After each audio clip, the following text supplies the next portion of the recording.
Hello ನಮಸ್ತೆ ಸ್ನೇಹಿತರೆ, ಎಲ್ಲರಿಗೂ ಕೂಡ ಮತ್ತೊಮ್ಮೆ ನಿಮ್ಮ ಯೂಟ್ಯೂಬ್ ಚಾನಲ್ಗೆ ಪ್ರೀತಿಯ ಸ್ವಾಗತ. ಹಾಗೆ ಯಾರು ನಿಮ್ಮ ಚಾನಲ್ಗೆ ಸಬ್ಸ್ಕ್ರೈಬ್ ಮಾಡಿಲ್ಲ ಸಬ್ಸ್ಕ್ರೈಬ್ ಮಾಡಿ ಅಂತ ಹೇಳ್ತಾ, ನಿನ್ನೆ ಮಾನ್ಯ ಮುಖ್ಯಮಂತ್ರಿಗಳು ಒಂದು ಟ್ವಿಟರಲ್ಲಿ ಒಂದು ಮಾಹಿತಿಯನ್ನು ಹಂಚಿಕೊಂಡಿದ್ರು. ಏನು ಅಂತಂದರೆ, ಸ್ಪರ್ಧಾತ್ಮಕ ಪರೀಕ್ಷೆಗಳ ನೇಮಕಾತಿಗೆ ಸಂಬಂಧಪಟ್ಟಾಗೆ ಒಂದು ವಿಶೇಷ ಸಭೆ ಎಲ್ಲ ಒಂದು ಸಚಿವರನ್ನು ಒಳಗೊಂಡಂತೆ ನಡೆಯಿತು. ಸೊ ಆ ಸಭೆಯಲ್ಲಿ ಏನೆಲ್ಲ ಮುಖ್ಯವಾದ ಅಂಶಗಳನ್ನು ಪರಿಗಣನೆಗೆ ತೆಗೆದುಕೊಳ್ಳಲಾಗಿದೆ ಆ್ಯಂಡ್ ಅಪ್ಕಮಿಂಗ್ ನೇಮಕಾತಿಗಳಲ್ಲಿ ಯಾವೆಲ್ಲ ಬದಲಾವಣೆಗಳನ್ನು ನಾವು ನಿರೀಕ್ಷಿಸಬಹುದು ಆ್ಯಂಡ್ ಹಲವಾರು ಪರೀಕ್ಷೆಗಳ ಒಂದು ದಿನಾಂಕದ ಬಗ್ಗೆ ಎಲ್ಲ ಒಂದು ಮಾಹಿತಿಯನ್ನು ಈ ವಿಡಿಯೋದಲ್ಲಿ ಹೇಳ್ತೀನಿ.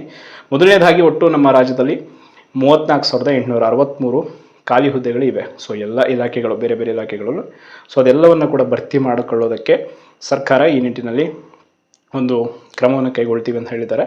ಸೊ ಅದರ ಜೊತೆ ಇನ್ನೊಂದು ಇಂಪಾರ್ಟೆಂಟ್ ವಿಚಾರ ಅಂತಂದರೆ, KPSCಯಲ್ಲಿ ಈಗ ಹೆಂಗೆ UPSCಯಲ್ಲಿ ಗ್ರೂಪ್ ಎ ಮತ್ತು ಗ್ರೂಪ್ ಬಿ ಹುದ್ದೆಗಳ ಪರೀಕ್ಷೆಯನ್ನು ಮಾತ್ರ UPSC ನಡೆಸುತ್ತೆ, ಇನ್ನು ಉಳಿದಂತೆ ಬೇರೆ ಬೇರೆ SSC ಆಗಿರ್ಬೋದು ಇವ್ರು ನಡೆಸ್ತಾರೆ.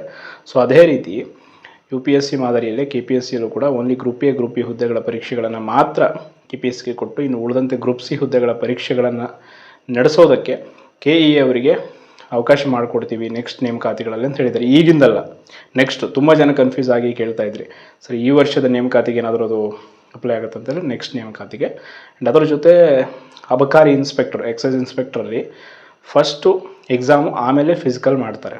ಸೊ ಬಟ್ PSIಯಲ್ಲಿ ಫಸ್ಟ್ ಫಿಸಿಕಲ್ ಆಮೇಲೆ ಎಕ್ಸಾಮ್ ಇದೆ.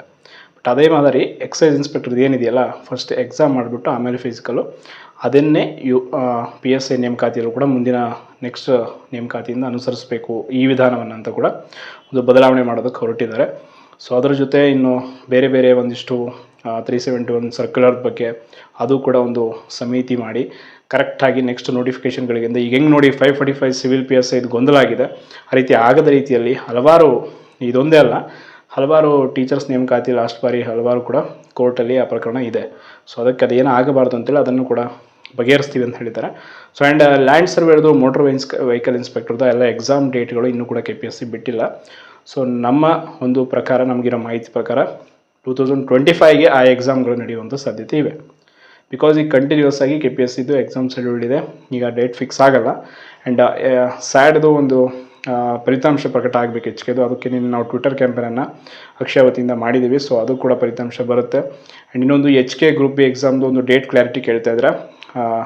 ಏನು ಅಂತಂದರೆ ಅಲ್ಲಿ ಇನ್ನೂ ಸ್ಪಷ್ಟನೆ ಬಂದಿಲ್ಲ KPSCಯಿಂದ, ಅದು ಕೂಡ ನಾವು ನಿರೀಕ್ಷಿಸಬಹುದು. ಆ್ಯಂಡ್ ಅದರ ಜೊತೆ ಅಪ್ಕಮಿಂಗ್ ನೋಟಿಫಿಕೇಷನು ತುಂಬ ಜನ ಕೇಳ್ತಾ ಇದ್ದಾರೆ, FDA SDA ನೋಟಿಫಿಕೇಷನ್ ಯಾವಾಗ ಆಗುತ್ತೆ ಅಂತ. ಸೊ FDA ಮತ್ತು SDA ನೋಟಿಫಿಕೇಷನ್ಗಳು ಈ ವರ್ಷದ ಅಂತ್ಯದಲ್ಲಿ, ಅಂದರೆ ಡಿಸೆಂಬರ್ ತಿಂಗಳಲ್ಲಿ ಆಗುವಂಥ ಸಾಧ್ಯತೆ ಇವೆ. ಈಗ ಆಲ್ರೆಡಿ ಸರ್ಕಾರ ಕೂಡ ಇದನ್ನೇ ಹೇಳಿದೆ, ಏನು ಅಂತಂದರೆ KPSC ಇನ್ಮೇಲೆ ಒಂದು ಆ್ಯನ್ಯುವಲ್ ಕ್ಯಾಲೆಂಡರನ್ನು ಮೇಂಟೈನ್ ಮಾಡಬೇಕು. ಪ್ರತಿ ವರ್ಷ ನೇಮಕಾತಿಗಳು ಯಾವ್ಯಾವ ಹುದ್ದೆಗಳಲ್ಲಿ, ಇಲಾಖೆಗಳಲ್ಲಿ ಯಾವ್ಯಾವ ಹುದ್ದೆಗಳು ಖಾಲಿವೆ ಅದನ್ನು ಆರ್ಥಿಕ ವರ್ಷದ ಪ್ರಾರಂಭದಲ್ಲೇ ಹಣಕಾಸು ಇಲಾಖೆಗೆ ಒಂದು ಪಟ್ಟಿಯನ್ನು ಕಳಿಸಿ ಅನುಮೋದನೆಯನ್ನು ತೆಗೆದುಕೊಂಡ್ಬಿಟ್ರೆ ಈಸಿಯಾಗಿ ಆ ವರ್ಷ ನೇಮಕಾತಿಗಳು ನಡೀತವೆ ಪರೀಕ್ಷೆಗಳದ್ದು. ಸೊ ಅದನ್ನು ಮಾಡಿ ಆ್ಯಂಡ್ ಒಂದು ಫಿಕ್ಸ್ಡ್ ಕ್ಯಾಲೆಂಡರ್ ಮಾಡಬೇಕು ಅನ್ನೋ ಸೂಚನೆಯನ್ನು ಕೂಡ ನೀಡಿದೆ. ಸೊ KPSCಯಲ್ಲಿ ಏನಾದರೂ ಈ ಸುಧಾರಣೆ ಆಗಿ ಒಂದು ಫಿಕ್ಸ್ಡ್ ಕ್ಯಾಲೆಂಡರ್ ಬಂದು ಪ್ರತಿ ವರ್ಷ ನೇಮಕಾತಿಗಳಾಗ್ಬಿಟ್ರೆ ಖಂಡಿತವಾಗಿಯೂ ಆಸ್ಪಿರೆಂಟ್ಸ್ಗಳಿಗೆ ಅದಕ್ಕಿಂತ ದೊಡ್ಡ ಖುಷಿ ಮತ್ತೊಂದಿರಲ್ಲ. ಬಿಕಾಸ್ ಎಲ್ಲರೂ ಕಾಯ್ತಾ ಇರೋದು ಅದನ್ನೇ, ಬರೀ ಪರೀಕ್ಷೆ ನೋಟಿಫಿಕೇಷನ್ ಆಗುತ್ತೆ, ದಿನಾಂಕಗಳು ಫಿಕ್ಸ್ ಆಗಲ್ಲ. ಇನ್ನು ಅಪ್ಲಿಕೇಶನ್ ಬಿಟ್ಟಿರ್ತಾರೆ, ಅಪ್ಲಿಕೇಶನ್ ಡೇಟ್ ಎಕ್ಸ್ಟೆಂಡ್ ಮಾಡ್ತಾ ಹೋಗ್ತಾರೆ. ಸೊ ಇದಾಗಬಾರ್ದು ಅನ್ನೋದು ನಿಟ್ಟಿನಲ್ಲಿ. ಆ್ಯಂಡ್ ಅಗ್ರಿಕಲ್ಚರ್ ಆಫೀಸರ್ದು ಏನು ನೋಟಿಫಿಕೇಷನ್ ಆಗಿತ್ತು ಇತ್ತೀಚೆಗೆ, ಸೊ ಅದರದ್ದು ಅಪ್ಲಿಕೇಶನ್ ಡೇಟು ನಿನ್ನೆಯಿಂದ ಸ್ಟಾರ್ಟ್ ಆಗಬೇಕಿತ್ತು.